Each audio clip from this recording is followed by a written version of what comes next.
안녕하세요. 칼라TV에 와주셔서 감사합니다. 한 주 동안 평안하셨는지요? 앞서 보신 영상은 이번 공화당 전당대회 마지막 날이죠. 단상에서 만나게 된 멜라니아와 이방카의 순간을 포착해서 보도하는 장면입니다. 이방카를 바라보는 멜라니아의 순간적인 표정 변화를 포착한 건데 그걸 이제 멜라니아와 이방카의 갈등의 단면처럼 소개를 하고 있습니다. 이걸 변두리 언론이 소개한다면 뭐 그러려니 하겠는데 로이터라든가 텔레그래프 같은 명색이 주류 또 정론 매체에서 보도를 하고 있습니다. 이걸 보도하는 한국 언론을 보니까 소름 끼치는 멜라니아의 표정 변화 뭐 그런 식으로 헤드라인을 뽑더라고요. 미국 대통령을 지명하고 그 지명을 수락하는 명색이 전당대회 뉴스거리가 이런 수준밖에 안 되나 싶어서 답답했습니다. 30년 전 제가 미국에 처음 왔을 때는 이 타블로이드 매체라는 게 있었습니다. 이런 가십거리는 그런 매체에서나 나왔고 정론 매체에서는 이런 얘기 안 다뤘습니다. 요새는 거의 안 쓰는 말이죠. 그 언론의 품위라는 게 있는데요. 그런데 지금은 뭐 그런 거 실종된 지 오래됐습니다. 타블로이드건 정론 매체건 간에 뉴스의 수준과 상관없이 일단 건수가 된다 싶으면 물고 보는 거죠. 현재 미국 대통령의 수준이 한심하고 경박하다고 하면서 정작 그걸 비판하는 언론의 수준도 제가 볼 때는 거기서 거깁니다. 미셸 오바마가 했던 유명한 얘기가 있죠. When they go low, we go high라고 말이죠. 그들이 천박하게 나와도 우리는 품위를 지킨다는 의미인데 제가 볼 때 요즘은 전부 고로만 답니다. 공화당 전당대회 소식을 전하는 영상인데 어느 정도 예상은 했습니다만 뉴스를 전하는 언론의 수준이 이 모양인가 싶어서 답답한 마음부터 피력하게 됐습니다. 저와 동의하지 못하시는 분들 또한 계실 거고 어쩜 많으실 수 있을 겁니다. 그런데 이게 시각의 차이인지 가치관의 차이인지 그것도 아니면 제가 그냥 꼰대인지 잘 구분도 안 됩니다. 서론이 길었습니다. 이번 공화당 전당대회를 보신 여러분의 생각은 어떠신가요? 이 패밀리 쇼를 본 것 같다는 의견이 지배적입니다. 왜 그럴 수밖에 없었는지 지난번 민주당 전당대회 소감을 나눠준 라디오 코리아의 주형석 기자와 다시 만나서 의견을 나눠봤습니다. 역시 미리 양해를 구하고 싶은 건 이 영상에서 다루는 내용은 개인적인 의견이고요. 라디오 코리아의 보도 방향과는 다를 수 있음을 알려드립니다. 함께 해주셔서 감사합니다. 안녕하십니까. 네, 바쁘실 텐데 매번 이렇게 시간을 뺐습니다. 아이고 별 말씀을요. 저도 이렇게 또 가끔씩 참가하니까 기분 좋습니다. 네. 어제 공화당 전당대회가 막을 내렸습니다. 네. 어떻게 보셨는지부터 여쭤보겠습니다. 글쎄요. 뭐 예상은 좀 했는데요. 생각보다도 좀 집안 잔치 같은 느낌이 강했고요. 뭐 아들의, 딸의, 예비 며느리의, 부인의 뭐 그게 어느 정도 어쩔 수 없는 한계도 있었을 것 같고요. 네. 아무래도 트럼프 대통령에 대한 호불호가 강하고 특히 워싱턴 정치권에서 기존 정치인들이 트럼프 대통령에 대한 어떤 거부감이 분명히 있기 때문에 공화당 내에서도 좀 뭐 지지하지 않거나 또는 지지해도 드러내지 않거나. 드러내지 않고 적당한 거리를 유지하면서 지지하거나 이런 상황이니까 그렇게 대놓고 전당대회장까지 나와서 연설하고 이러기는 쉽지 않았을 거다. 그런 차원에서 어쩔 수 없는 측면이 있고 또 하나는 트럼프 대통령은 어차피 아웃사이더니까 그래서 가족들 뭐 자기가 믿을 수 있는 사람들 힘을 가지고 또 한다. 또 선거운동한다. 뭐 그런 차원인 것 같고요. 그래서 겸사겸사 가족잔치가 됐다. 그게 아무튼 좀 뭐 여러 가지 평가를 할 수 있겠는데 제 입장에서는 좀 그랬다. 그리고 또 한 가지는 역시 트럼프 대통령은 예능인. 그래서 트럼프 대통령이 중심이 된 이 공화당 전당대회는 민주당에 비하면 뭐라 그럴까요? 좀 리얼 버라이어티 같은 그런 느낌이 상당히 강했어요. 민주당은 이번에 정상적인 그런 전당대회가 아니라 화상 전당대회인데 네. 그럼에도 불구하고 역시 기존 정치인들의 그런 룰에 짜여진 그런 어떤 잘 짜여진 정치 정당대회라고 한다면 이 공화당 전당대회는 트럼프 대통령이 무슨 리얼리티 쇼 진행자 같은 저한테 가장 인상 깊었던 것은 일반인들을 백악관으로 초청해서 간단히 대화를 나누는 길지도 않았어요. 한 5분 정도밖에 안 되는 내용이었는데 뭐 간호사라든가 우체국에 일하는 사람, 뭐 트럭 운전사 이런 사람, 국경수비대 뭐 이런 사람들 모여가지고 트럼프 대통령이 진행을 했어요. 네. 진행을 하면서 소개도 하고 누구냐 그러고 이제 그런 사람도 소개해주고 자기들이 무슨 일 한다 그러면서 자연스럽게 요즘 이슈가 되는 우체국 우편 투표 얘기라든가 또 우체국에 대한 감원 문제 네. 그런 걸 터치해주고 또 간호사 얘기하면서 코로나19 대응과 관련된 논란을 또 터치해주고 네. 또 트럭 운전사 또 얘기하면서 트럭 쪽은 100% 내 편이다 뭐 이렇게 얘기하면서 또 슬쩍 터치해주고 하는 걸 보면 또 그러면서 이 경찰과 그 교도관이 있었는데 그 사람들은 코로나19에 감염됐다가 회복된 사람들이었어요. 네. 그 얘기하면서 또 슬쩍 요즘 그 최근에 나온 또 혈청 주사 네. 그것도 터치해주고 아 역시 트럼프 대통령은 천상 방송인이구나 하는 느낌. 그래서 정치인으로서 대통령으로서는 굉장히 그 평가가 갈릴 수 있고 호불호가 갈리는데 그런 어떤 리얼리티 쇼 진행은 탁월하지 않을까.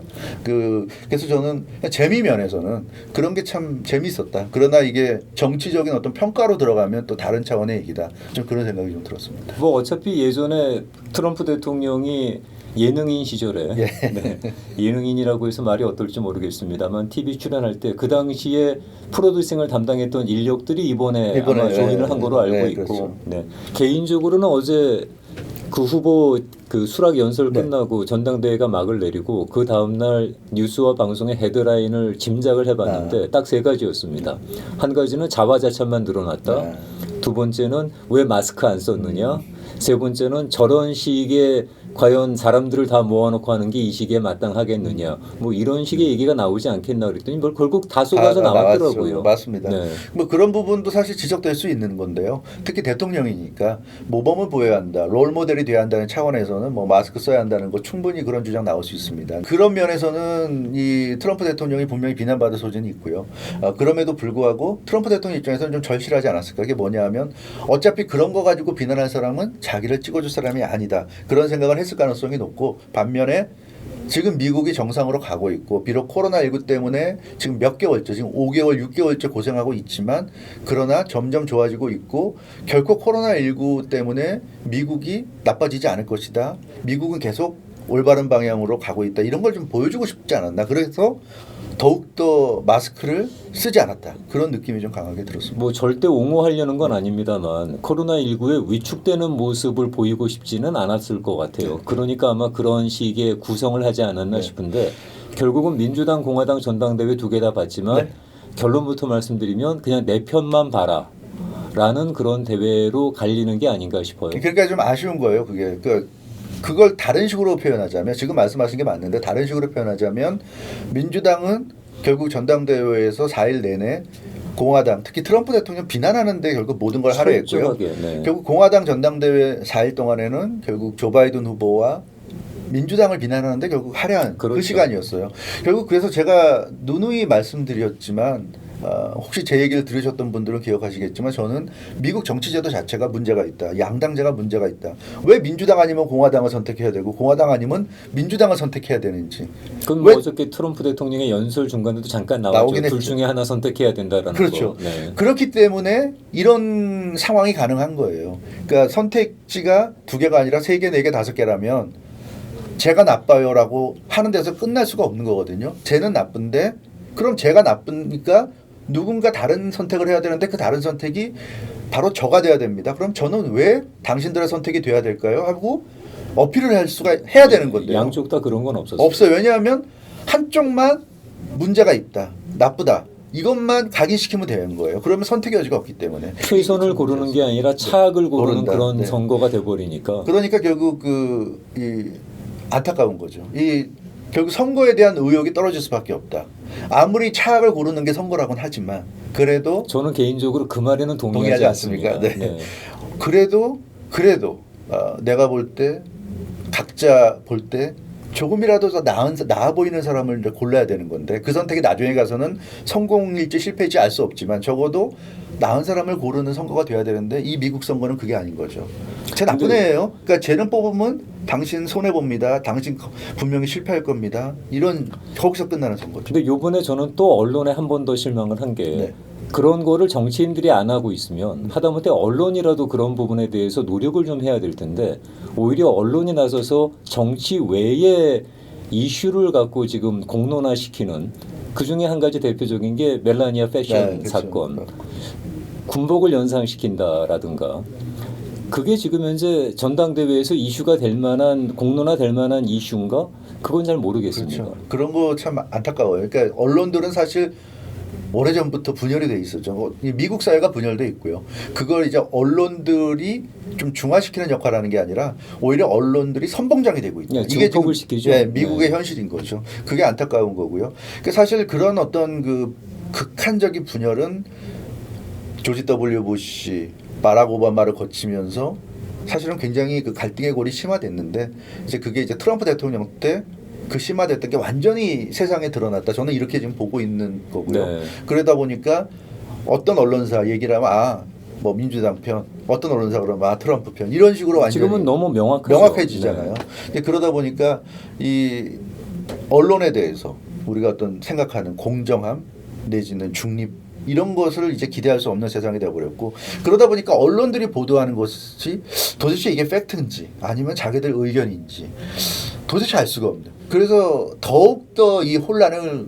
가열화시키고 있다. 왜냐하면 민주당 공화당이 서로의 주장들을 하고 있는데 더군다나 상대방을 물어뜯기 위해서 굉장히 지금 험악한 발언 또 이게 정말 근거가 있는지 알 수 없는 그런 심한 발언들을 하고 있는데 그걸 결국 중간에서 언론들이 어느 정도 가려주면서 사람들에게 제대로 전달을 해줘야 되는데 그 역할을 못 해주니까 언론에서 얘기하는 명분은 그거죠. 우리는 진실을 알리겠다는 근데 거죠. 팩트 체크라고 하고 있죠. 네. 그 팩트 체크가 지금 유행어가 되고 거의 모든 언론사들이 팩트 체크를 들고 나오는데 그 팩트 체크를 누가 체크를 하고 그게 정말 어느 정도 또 팩트인지는 모르는 거예요. 왜냐하면 통계는 여러 가지가 있는 네, 데다가 그렇죠. 어떻게 해석하느냐에 네. 따라서 결과가 달리 그렇죠. 돌출될 수가 있는 부분이 있으니까. 맞는 거죠. 그래서 이 언론도 못 믿고 그러다 보니까 도대체 누굴 믿어야 되는 건지 이게 도대체 어디서 어디까지가 사실인지 뭐 그러다 보니까 이제 트위터나 페이스북 같은 SNS로까지도 이제 사람들의 관심이 확장되고 있는데 뭐 유튜브도 요즘 그렇고요. 근데 유튜브나 트위터나 뭐 페이스북도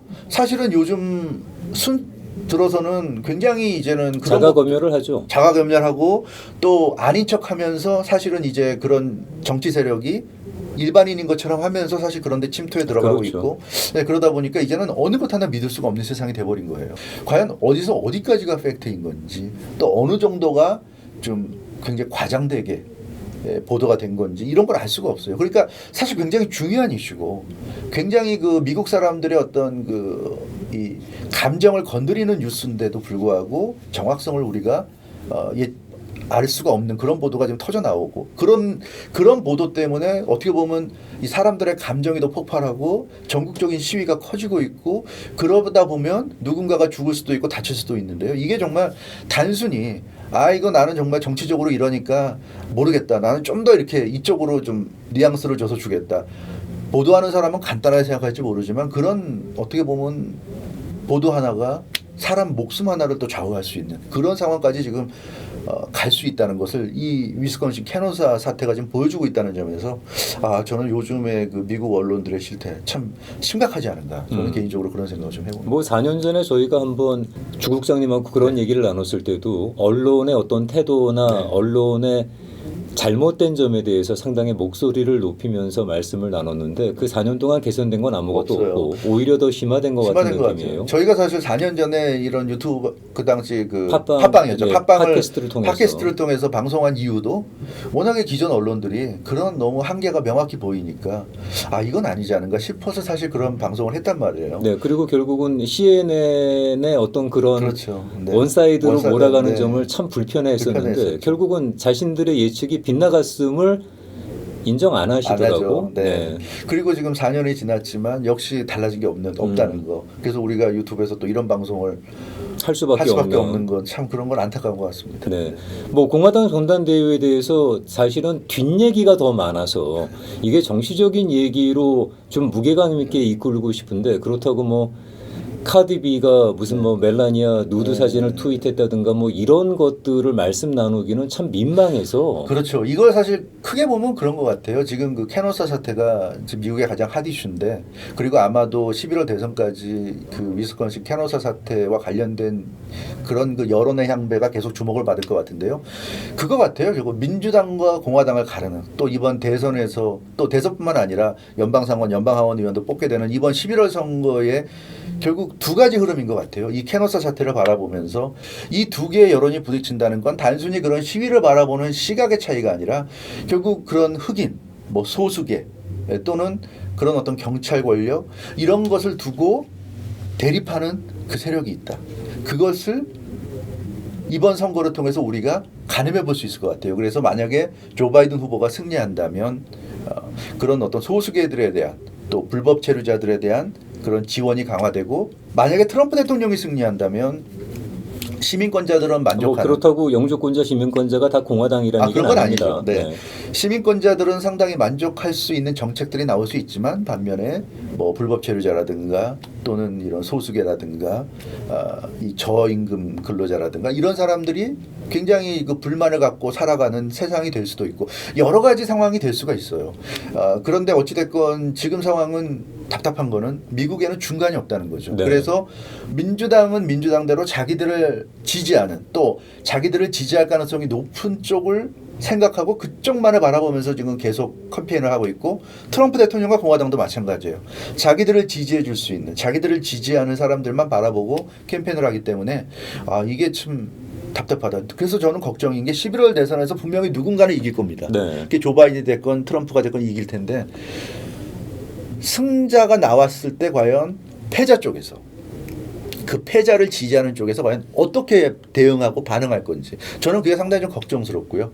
그게 미국이 계속 분열된 쪽으로 나가지 않겠는가. 물론 조 바이든 후보는 그런 메시지를 전달하고 있습니다. 뭐 본인이 대통령이 된다면 트럼프 이전 시대로 돌아가겠다. 그래서 미국을 예전의 미국, 하나된 미국으로 하겠다고 하지만, 제가 생각할 때는 트럼프 이전의 미국도 분열된 미국이었어요. 다만 이제 트럼프 대통령이 되면서 아주 노골적으로 분열 양상이 좀 네, 철저히 활용하는 거니까. 네, 철저하게 증폭시키고. 증폭이 된 거지. 네. 그 전에도 분열은 있었고, 그래서 그전 시대로 돌아간다고 해도 분열은 사라지지 않을 것이다. 그리고 한 번 이렇게 증폭된 분열이 과연 다시 수면 밑으로 가라앉겠는가. 그런 건 저는 상당히 좀 부정적이기 때문에. 요번에 트럼프가 이기든 바이든이 이기든 저는 이번 대통령 선거에서 어떤 결과가 나오더라도 이런 작전이 먹히는구나.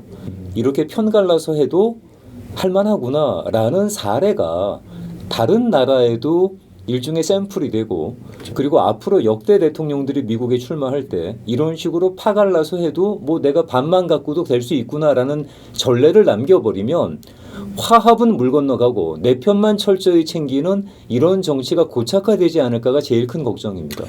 근데 뭐 그건 어쩔 수 없는 현실인 것 같아요. 지금 미국의 현실이 그렇기 때문에. 글쎄요, 뭐 우리가 얘기하듯 무슨 초인이 나타나서 정치를, 뭐 이렇게 민주당이 됐고 공화당이 됐고 어떤 정치적 초인이 나타나서 정말 지금의 이런 한계를 극복하는 어떤 모습을 보일 수 있을까? 그래서 저는 그거는 좀 유토피아적인 환상이 아닐까. 지금 공화당 전당대회에서 뭐 디스토피아 얘기가 계속 나왔는데요.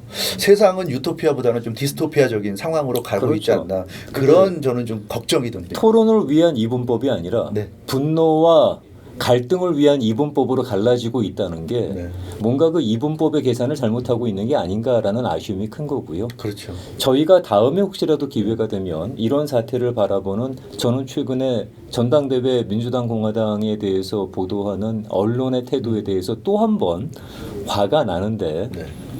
그 점에 대해서 기회가 되면 한 번 더 말씀 나눌 수 있는 자리가 있었으면 좋겠습니다. 뭐 알겠습니다. 저는 항상 기다리고 있겠습니다. 알겠습니다. 오늘 고맙습니다. 감사합니다. 네. 자, 이제 양당의 전당대회를 시작으로 이제 미국은 본격적인 대선 시즌에 들어갑니다. 양당의 전당대회에서도 확인했듯이 60여일 조금 더 남은 기간 동안에 저희가 듣게 될 내용은 미국과 세계에 대한 비전보다 상대방에 대한 비난과 흉일 가능성이 더 높을 것 같습니다. 네거티브 전략만이 판을 치고 정치에서도 언론에서도 폼이라는 걸 기대하기는 어려울 것 같습니다. 2016년에 대선에 힐러리하고 트럼프하고 붙었을 때 그때 거의 1억 명에 달하는 미국 유권자들이 대선에서 투표를 하지 않았다고 합니다. 그 이유를 100 밀리언 프로젝트라는 이름으로 원인을 분석하는 작업도 있습니다. 이 사람들이 전부 게을러서 밥 먹고 살기 바빠서 또는 못 배워서 그런다고 생각하시나요? 이 사람들에게 정치를 외면한 대가는 가장 저질스러운 인간들에게 지배당하는 것이다라는 플라톤이 말했다고 잘못 알려진 이 문구를 들이대면서 비판하시는 분들도 또 계실 겁니다. 이들이 정치를 외면하고 선거를 거부하는 진짜 이유는 뭘까요? 적어도 일주일에 한 번씩은 대선 관련 소식을 전하면서 그 이유를 함께 살펴보는 기회가 됐으면 좋겠습니다. 어떤 분들께서는 저보고 일일 1영상을 해보지 왜 안 하느냐 그러시는데 저 역시 아는 게 일천한 사람입니다. 이 공부하고 준비하고 자료 올리려면 일주일은 필요한데요. 나중에 뭐 자격이 주어지고 여건이 허락된다면 그때는 뭐 라이브로라도 조금 더 빨리 자주 될 수 있도록 하겠습니다. 자, 오늘 순서는 여기까지입니다. 다음 영상까지 건강하시고 평온하시길 바랍니다. 함께 해주셔서 감사합니다.